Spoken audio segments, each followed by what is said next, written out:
Hello.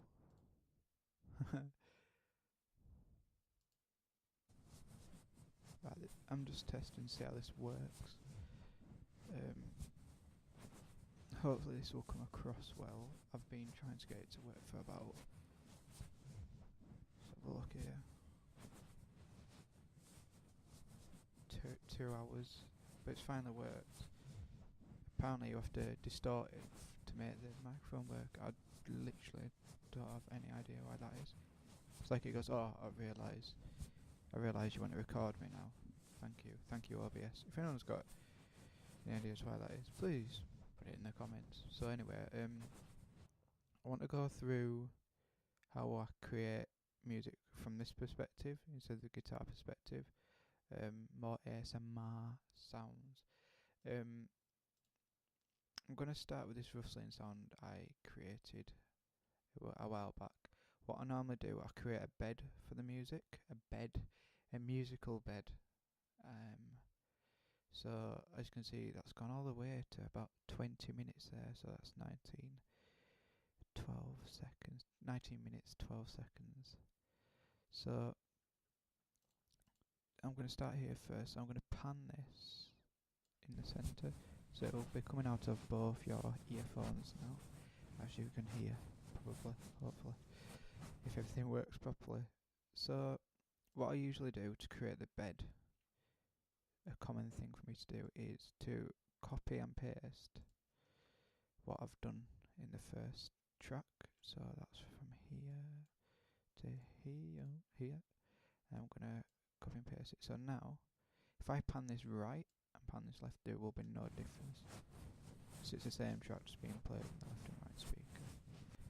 But, and this is a big but, if I delete all this, just concentrate on this one little snippet, I'm going to change it by shortening it, and I'm going to put it back to the start.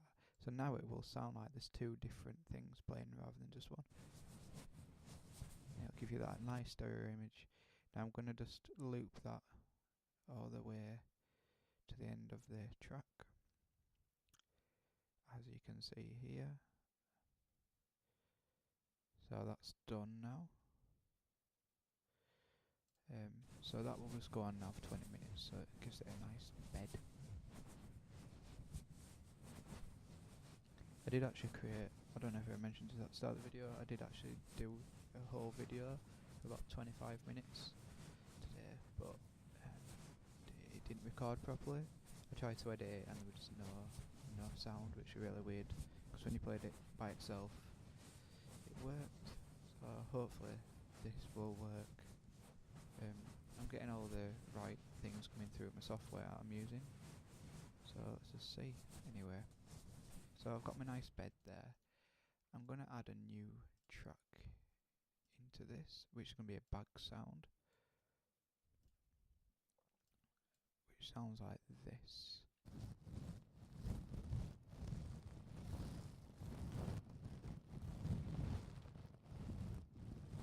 So to add to the bed, the musical bed, I'm going to do exactly the same with that. I'm going to copy and paste it. So now I've got two different things on 3 different tracks.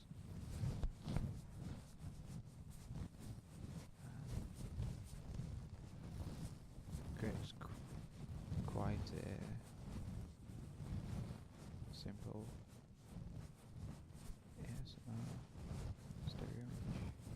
Sorry, stereo image, don't know why it's ASMR. So it's like playing with your ears, but not really.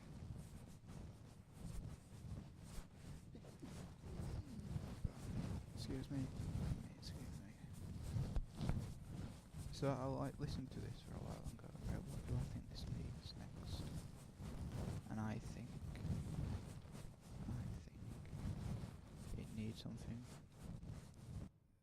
at a higher frequency. So I will get another bag now, another bag sound I have prepared earlier.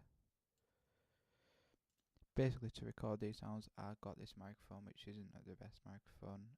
It's very durable though. and I just put a bag next to it and did this for my hands. That's all I did. There's nothing special about that process, to be honest. So this is the bag sound, and like I did with the first rustling sound up here, I am going to do the same thing with this bag sound to create a nice stereo image.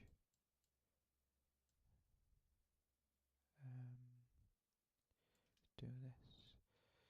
So now when I play this, I'll play this left and right.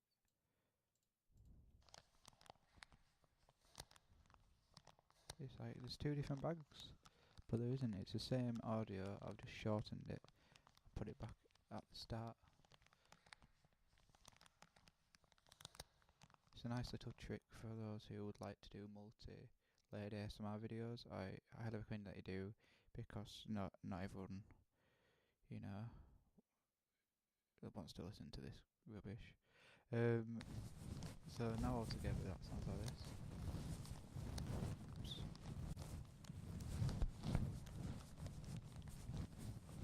Obviously, you can be really specific and articulate with each individual sound, like just one bag crackle. You could go on for hours and hours, just you changing that however you want. But I like to create more of like recently I just like to create more of like a soundscape type feeling, rather than let's just concentrate on one sound and take me 10 hours to actually create 3 minutes of music, which isn't a bad thing. I just don't have the patience for it at the moment, if you want me to be brutally honest. But I'll end up doing it eventually again. It's just I don't have a lot of time at the moment to do these videos. Oopsie daisy, I've just deleted that. So I'm just gonna make sure all these finish at the same point. And I'm probably speaking a lot of rubbish now, but anyway. So this is what this track is on.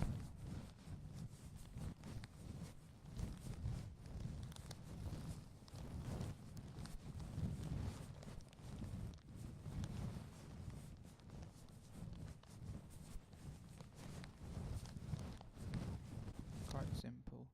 I'm just using organic sounds at the moment, but I will end up putting effects on it, I think. So let's take. Have we got another? I've got a clicking sound around here somewhere, right? One I prepared earlier again. So I'm just going to loop that. It's very quick and easy. That I quite like it. This is the clicking sound I've added. So I'm going to add some delay to it now. Hermetic Kitten uses this technique in some of her videos to make it sound like there's more than one sound. It's a really good effect, I think.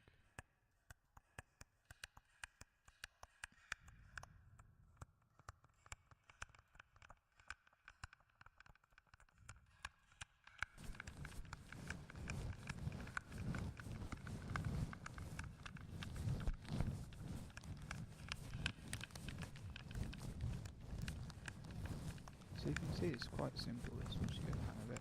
Obviously I'm learning Reaper again. I used to use it at university, but I haven't used it since then, and that's a few years ago now.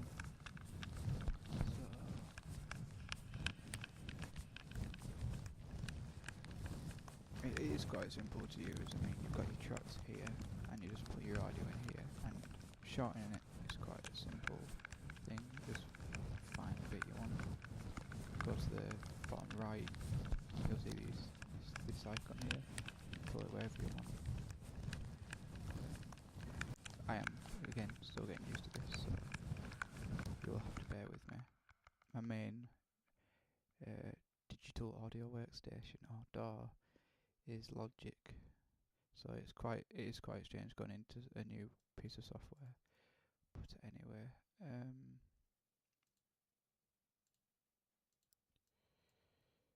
what am I going to do now? I'm going to add in a low sound, I think, which is going to be pitch shifted. So repitch.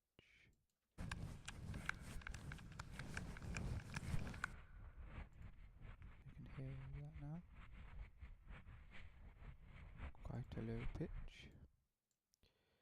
Gonna take that all the way to the end of the track.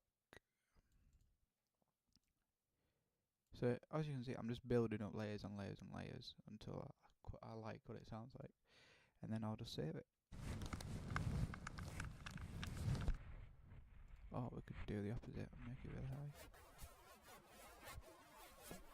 That sounds horrendous. What I like to do is I'll boost some of the frequencies, which is probably a really bad idea. Most of the time, I was taught to bring down the volume of frequencies instead of the opposite way around. But yeah, fuck this system.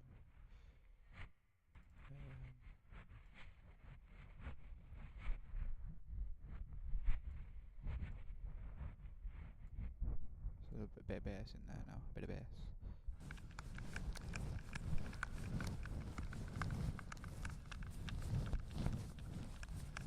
I'm going to add a bit of reverb, which is already there actually, one I prepared earlier. A bit of reverb.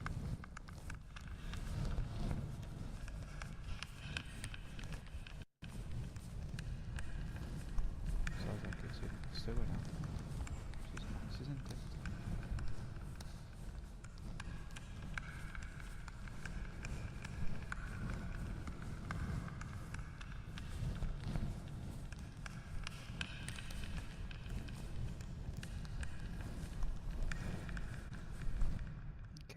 So, like I say, you can see it's only taken me about 10 minutes to do this. This is due to obviously a lot of practice of how many videos I've created. 300. I want to say it probably isn't 300. I want to say more 200. Probably created 200 tracks like this, but I've had millions of other things that I haven't uploaded or I've done not for ASMR purposes. But it's the same techniques that I'm using, so it's quite second nature to me now. Even on this software, it's second nature. I'd like to think anyway. I'd hope so. After how many years I've been using this? 13 probably years. I started on Cubase, then I went to Reason, which is an interesting piece of software. Then I went to Logic, and then I dipped in and out of Cubase, Reason, Pro Tools, Reaper at university, and then since leaving there I've just done stuff on Logic, and a bit of this, as I'm doing now. But that's basically how I do it. Obviously, you can go on and add different things at different times instead of it being as boring and dull. Well, not boring and dull, but as simple as this. Like, all I've done is looped a few things here and there. But that's the gist of how I compose my ASMR stuff at the moment. If you have any questions, just leave them down in the comment box. I'm hoping to do more, downbeat compositions rather than ASMR stuff, because that's the kind of mood I'm feeling at this present moment. So yeah, thanks for watching, and next video, you know what I mean? I don't know how to end these. Ridiculous.